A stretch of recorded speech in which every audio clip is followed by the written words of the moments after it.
कैसा लग रहा आपको? सर हमारा स्कूल 2 साल के बाद खुल रहे हैं सर, मेरे को बहुत अच्छा लग रहा है स्कूल आके।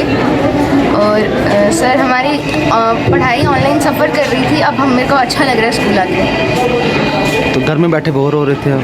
हाँ ये सर, कभी ऑनलाइन क्लासेस में ये प्रॉब्लम थी कि बार बार क्लासेस डिस्कनेक्ट हो जाती थी, तो पढ़ा सही से नहीं जाता था।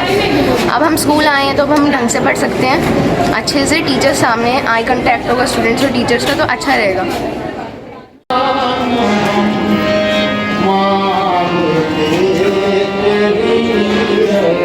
आज टीचर के लिए तो एक फेस्टिवल डे है।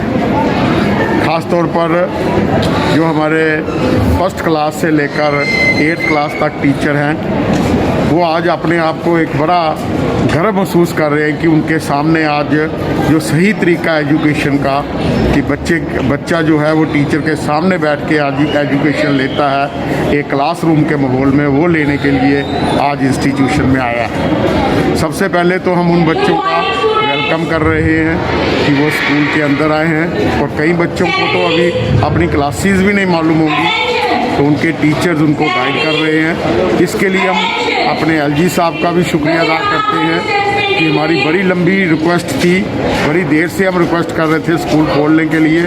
सभी स्टेट्स में खुल गए थे, जम्मू में नहीं खुले थे, पर उन्होंने हमारी रिक्वेस्ट के ऊपर गौर किया, और अब हमारे जो छोटे बच्चे हैं उनको आने की भी परमिशन आज से मिल गई है। मैं इसके लिए आभार प्रकट करता हूँ, और बच्चों से और पेरेंट्स से यही कहना चाहूँगा कि पेरेंट्स के लिए भी ये चैलेंज है इस समय, क्योंकि ये आसान बात नहीं है।